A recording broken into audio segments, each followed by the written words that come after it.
Fun fact, I've had this footage in the back burner since September or so. So yeah, hello everyone and welcome to Let's Play Shantae, a game that is made by WayForward, who you should play any single one of the games they make, and I actually forgot it was distributed by Capcom. Huh. I just can't seem to get away from them nowadays, can I? Either way, released a year into the Game Boy Advance's life cycle, it's kind of a weird point for a Game Boy Color game, and it didn't sell very well back then if I recall correctly. But let's just save that stuff for actually when we get into the game, which we should press start right around now. Files like this is generic stuff.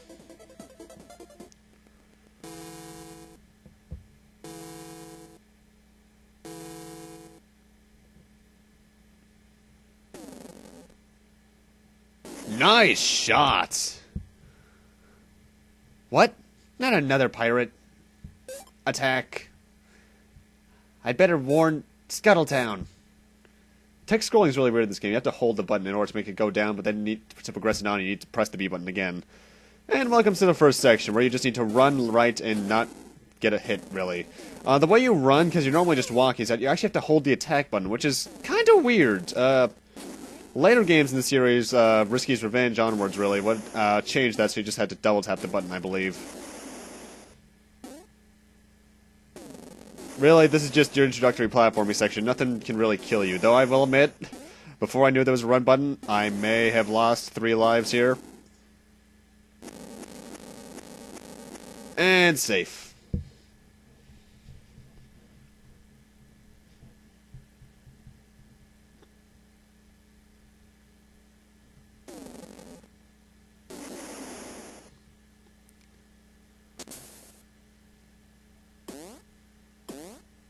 What in the...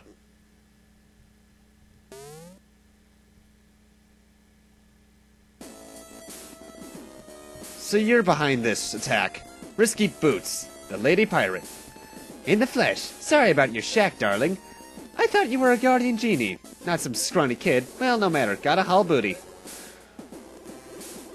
Okay then, that's a villain. Ooh, she's up to no good. That's for sure. Well, if I'm gonna earn my keep as Scuttletown's genie, I'd better stop her. And thus our adventure begins. Shantae is actually very much like an old Metroidvania Belmont. Or much more agile Castlevania Classic Belmont, really, because she has her basic attack is a hair whip, obviously, which is very short-ranged. And besides that, all she can do is really walk and jump. Thankfully, she doesn't have the jumping controls of a Belmont, but yeah. You're going to notice that these Tinkerbats here are actually jumping things known as gems. They're the basic currency. And I'm going to have maximum by the end of the part. Let's just put it like that. Now, one thing I want to mention. This game's soundtrack is amazing. Ow.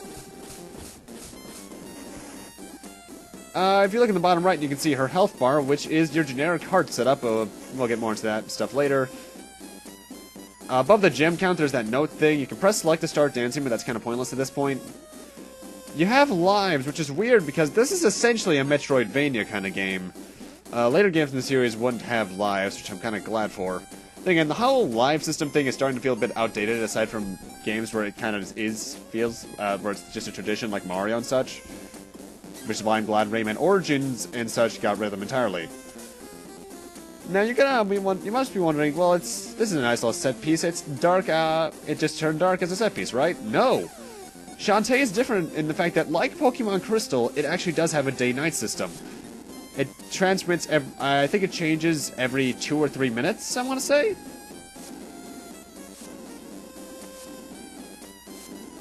Also, this section actually is bringing me back a lot of Genesis Aladdin vibes. Oh, Genesis Aladdin. That was the better of the 2 ports, in my opinion, actually.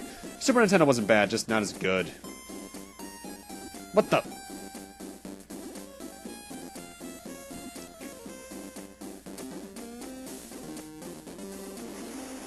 Well, that's a very blatant way to get rid of someone. Or a building. Mimic, hey old man. Are you okay? Look what those Tinkerbats did to my workshop.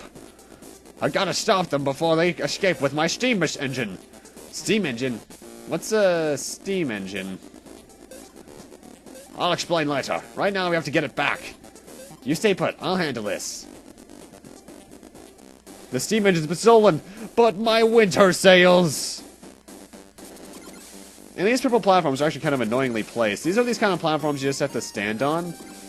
But I always like crouching on them, because for some reason, Shantae wiggles her behind when she crouches, and I don't get that detail. Though I do have to say, this game is wonderfully animated. In fact, Way Forward knows their way around animating sprites. It's awesome. As is the soundtrack, which you'll hear a lot of that as we go along. Likely. This will be a 100% run, by the way. I'll just tell you that right now. Anyway, time for the first boss. That's far enough, Risky. Where's the steam engine? None of your business. More importantly, you people have been using my sea without paying my fee. And now you're in a lot of hot water. That's ridiculous. The oceans are free for everyone to enjoy. I hate the scrolling in this game, seriously. Just who do you think you are? Who am I? I'm Risky Boots, Queen of the Sea. 7 seas, rather. And anyone who opposes me will be crushed flat. Men, spank this one extra hard for mommy. Okay, then that's kinda kinky. First phase of this boss is very easy. Just come where I am right now, crouch, and mash the B button. You should never get hit. Though I will admit I do die here momentarily, because I'm still not used to the controls for this. Whenever I get into a Metroidvania mindset, I'm immediately thinking I'm Alucard from Symphony of the Night. Really though, just whip that TNT barrel enough, and it'll explode, sending us into phase 2 momentarily.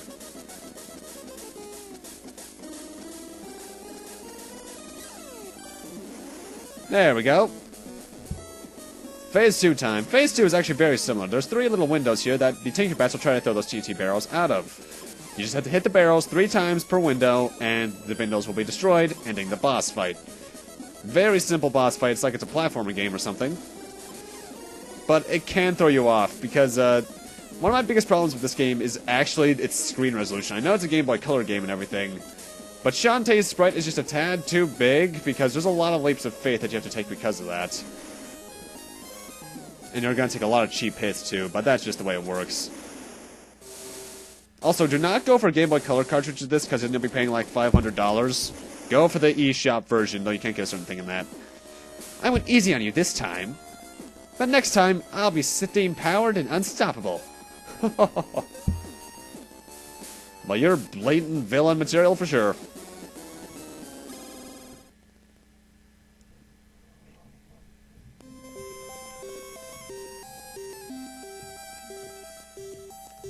Good job, Shantae. You certainly made short work of those bandits. Hiring a town genie was a dandy idea indeed. Maybe it's time I told him I'm only a half-genie. Then Scuttletown could get a real guardian genie to protect them. How did I let things get so screwed up? Hello there, Mimic. Your beard is awesome. Shantae, what happened? Where's my steam engine? I'm sorry, Mimic. Risky got away with it. And now she's going to use it to destroy Scuttletown. Ugh. If only I were a real genie. Then I'd show that Risky a thing or two. I hate this text scrolling. I'm afraid it'll take more than that. Genie magic this time. Let me explain from the beginning. It all started on my last dig when I unearthed an ancient vault. Hidden inside was a diagram of strange contraptions. Here's how the thing works. Time for your basic science lesson, folks. A steel chamber full of water is heated, like so. The water becomes steam blasting out the top, with enough pressure to turn a wheel indefinitely. Steam-powered muscle like that could change the world. And it did back in the 1800s, 1900s? 1800s. I planned to build a steam engine of my own, and I was almost done when that vixen swiped it. She seemed to be headed towards Watertown. Maybe there's still a chance to get the engine back. That a girl. Just be sure you visit the shave room before you leave town. Good luck, Shantae. And that was an intro cutscene, that's for sure. Welcome to the town segments. The way these work is that you just hold down the direction you want to go, and you can rotate to anywhere you want to go. Bathhouses, voice crack, hello there. Bathhouses are free health restores. Just stand in them and your health will be restored. Save rooms are fairly self-explanatory. Item shops, explanatory. But every town does have something unique to it. Well, actually, no, there's also two other things, but we'll get to those in a moment. I just want to save first. Whenever you see this guy anywhere, be it in towns or in a rare occasion outside of a town, he is your save point, so make sure you use him appropriately.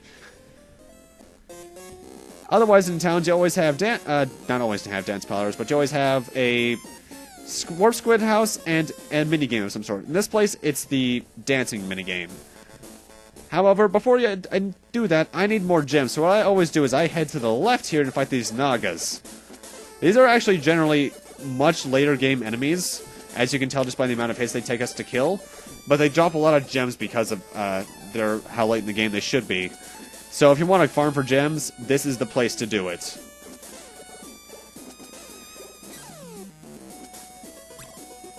And we're gonna want to, and you're also gonna want to keep in mind that little thing there for later. But from here on, I just farm for some gems, so I can get around 65. Sorry if I seem a bit out of it right now, because first off, this is really old footage, as I mentioned earlier, and I'm also not terribly experienced with this game, as I mentioned before.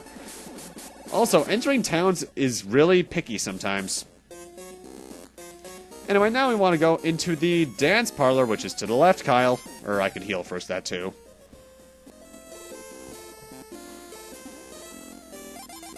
There we go. Thankfully, it doesn't take long to heal, unlike, say, certain other games. Or as long as the freaking, getting the spike ball in Bowser's Inside Story. That little cutscene takes far too long unless you do the skip. Anyway, this is the dance parlor. This is my main way of grinding for gems. There are various ranks. The higher the rank, the more you can win. I generally go with C and B rank. The way this minigame works is that you have button prompts going up on the right of the screen, be it D-pads or the actual buttons. And you have to press them, in time with the music. Very, very easy. In fact, it's very possible to max out your gem count if you do A rank very quickly. But I generally stick with C and B. And upon completing it, you get gems for doing them, depending on your success rate, and if you do them perfectly, you get a perfect gem.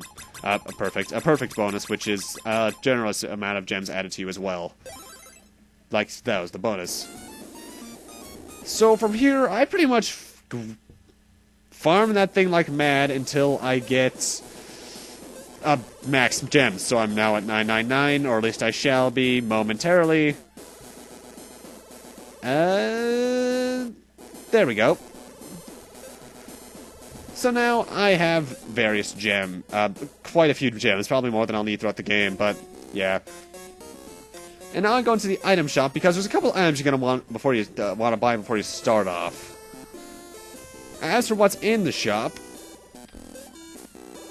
we got the various vials which heal you. That's me pressing the wrong button. You got Vanishing Cream, which will make you disappear, make you invulnerable for a few moments. We got P-Balls, which is Pike Balls, I believe, which is just this little thing of this little item that damages enemies while circling around you. Very, very useful, actually. You're gonna want to buy quite a few creams, by the way. And I forget what the storm does, honestly. Either way, you're just going to want quite a few Vanishing Creams and Pike Balls, because they are obscenely useful. Pike Ball especially. I'm not sure what the exact item limit is, though. Then you can just go to whatever you want to use, and then you can equip it. I'm going to more often than not have no item on unless I absolutely need to, but that's just the way I kind of work in these kind of games. But before we continue on with the plot, which is to the right, we want to head back to the Naga area. By the way, I love the night traveling theme around here. By the way, watch out for that freaking attack that Naga just did, that sonar attack, because that hurts. Also, you gotta love how Nagas somehow turn into bones immediately. Screw it. You can by crouching and then holding a directional pad button, you can actually crawl, which is very useful to get through little corridors like that. And now we got this little hidden area. You're not supposed to know how to do this until later, I believe. But if you use a Vanishing Cream, the way you use a Vanishing Cream or any other sub-item, by the way, is by holding up and pressing B. Very similar to a Castlevania sub-weapon. Vanishing Cream makes you invisible, so you can walk past this door and get this heart container, essentially. So now you have 4 hearts as opposed to 3. It's essentially a heart container from Zelda. Very, very useful. And crouch, Kyle, thank you. Now we can continue on towards plot-ish.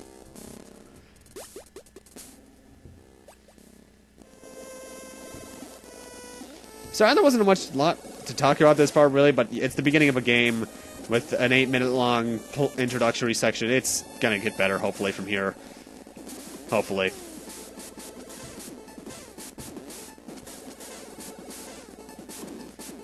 Later in the game, the Nagas will become much easier to kill just because you have more damaging attacks, but as for now, they're just an annoyance. Whoa, that can somehow have bouncing sound waves. Alrighty, but with that, I'm gonna need to end this off here. Thank you guys for watching, and in part 2, we'll be continuing towards the right, towards Watertown. See you guys then.